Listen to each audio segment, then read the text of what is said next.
Earlier this year, I was appearing at the English National Opera. One of my colleagues was the tenor Robert Murray.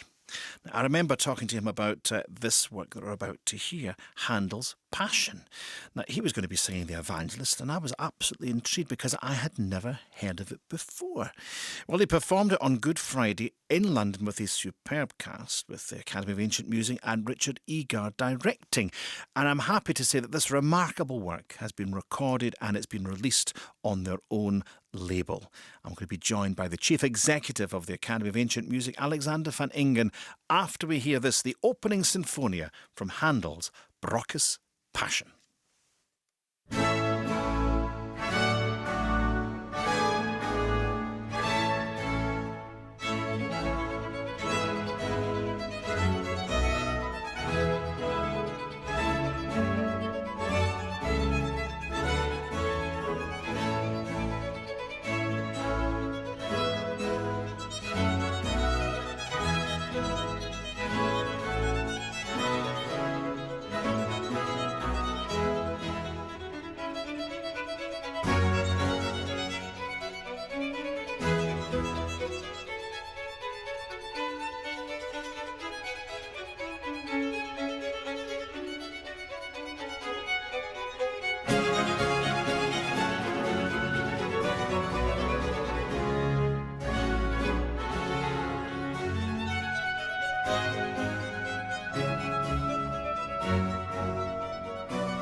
The opening sinfonia from Handel's Brockes-Passion from a CD, a weighty tome that came out just last Friday with the Academy of Ancient Music and Richard Egar. Now, working with Richard Egar on this on this enormous, mammoth research project with musicologists and scholars around the world on Brockes-Passion, is the Chief Executive of the Academy of Ancient Music, and he joins us now from our London studio. Alexander van Ingen, welcome to Classics Unwrapped. Hello, Jamie. Alexander, tell us, what have you been up to the last couple of years? This project around Handel's Brockes-Passion has been a really remarkable and eye-opening exercise for us, and we hope now for everybody who hears it now the album is released.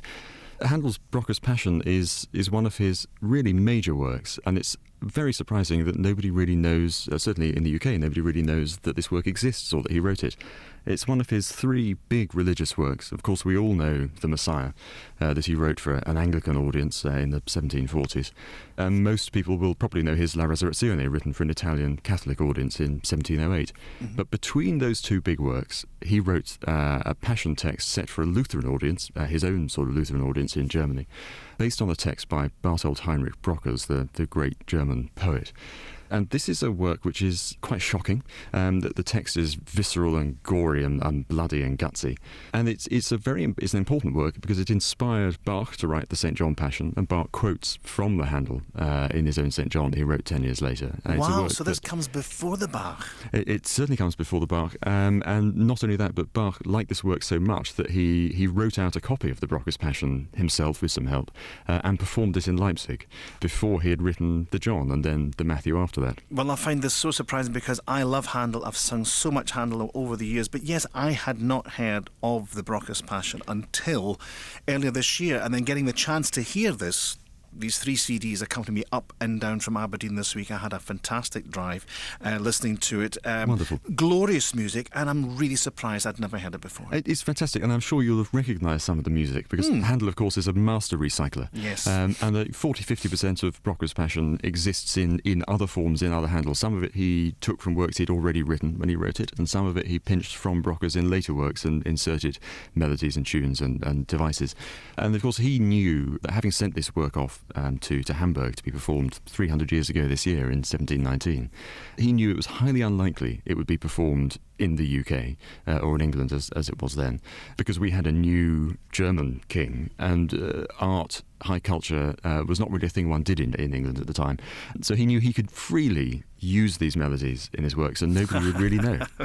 Now, I mentioned musicologists and scholars from around the world. Just how many people were involved in this project, Alexander? I mean, it's an enormous number of people. I hesitate to count them because I'd inevitably miss somebody out, and that would be quite embarrassing. Yes. But I mean, we've looked at 15 different manuscript sources from 11 collections in 9 cities in 5 countries. Wow. And there have been many people in those libraries who've been enormously helpful to us, as well as our primary score editor is Leo Duarte, who's also our principal oboe you can hear on the recording. Oh, glorious playing.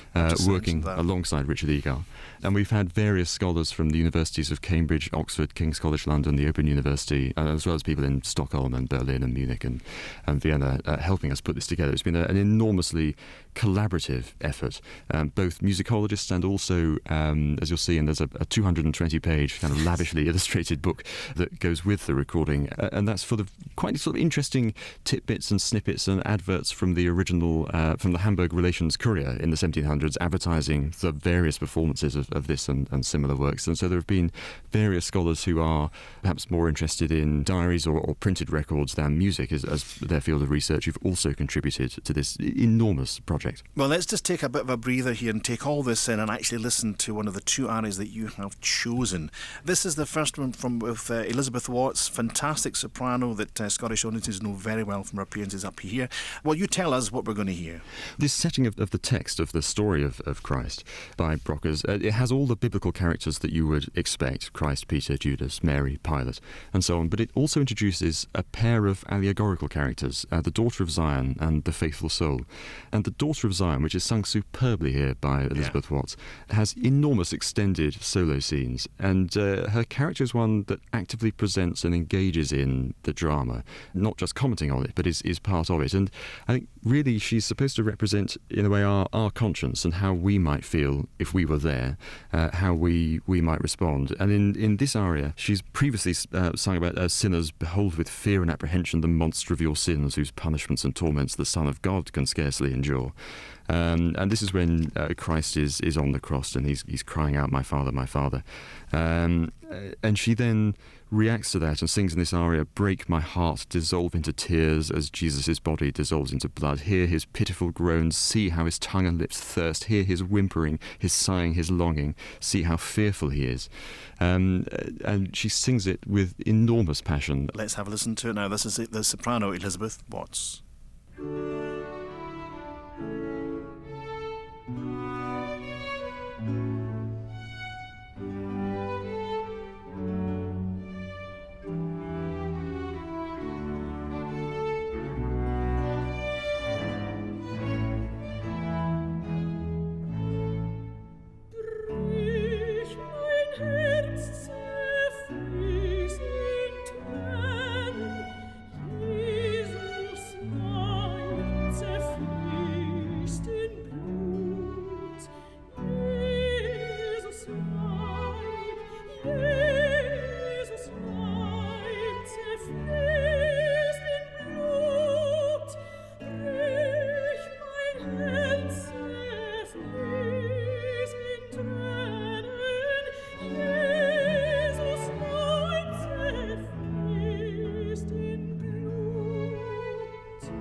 Handel getting a wee bit bluesy at the end there. Wonderful soprano singing of Elizabeth Watts with Handel's Brich mein Herz fließt in Tränen from the Brockes-Passion. It's a new recording out, all 3 CDs of it with an incredible booklet. It's a weighty tome with the Academy of Ancient Music. And joining me to talk about this, to continue talking about this remarkable work, is Alexander van Ingen. Alexander, just fill us in a little bit about the relationship between Handel and this man Brockes. They were pretty good friends, and they both studied law, actually, at Halle University. They were exact contemporaries studying law.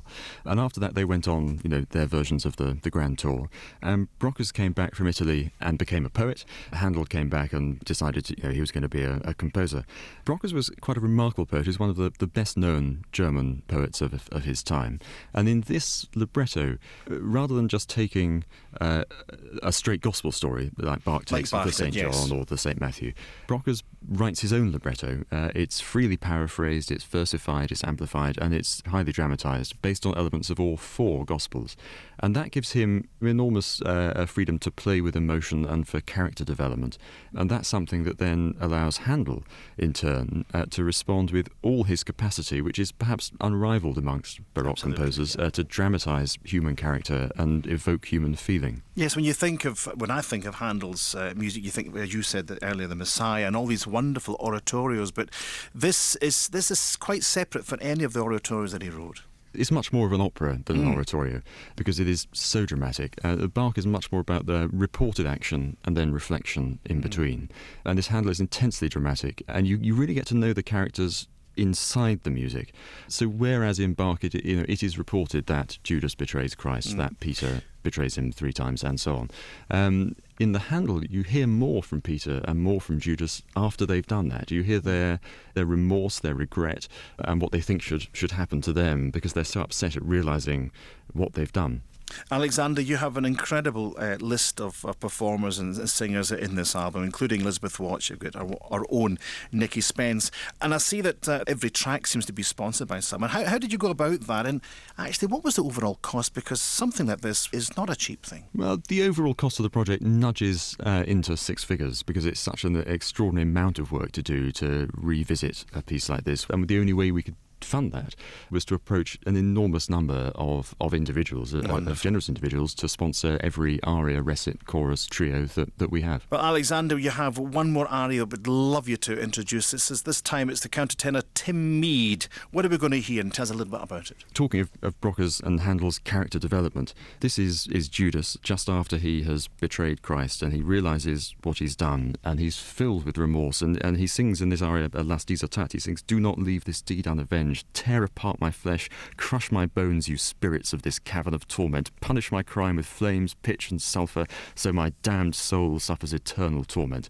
I mean, he's quite upset with himself, I think it's fair to say. And it's this sort of language that Brockes uses and evokes, and we've made a new translation because previous translations really bowdlerised the text to fit the sensibilities of the era in which it was translated.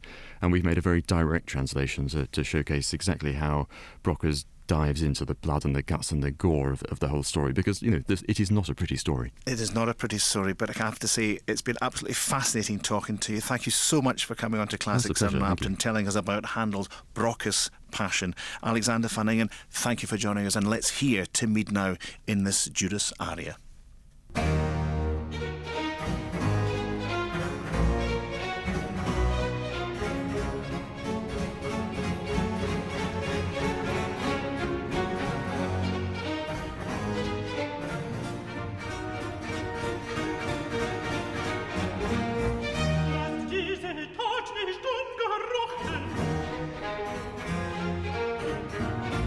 Lasst diese Tat nicht ungerochen, sie reißt weg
Milchquelle.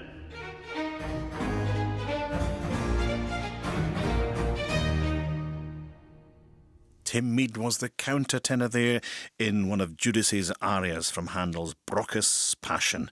Remarkable work. Das Dies tat nicht ungerochen, and he was accompanied by the Academy of Ancient Music with Richard Egar directing. It's a wonderful, wonderful work. In fact, it's that wonderful, I'm going to be playing more next week.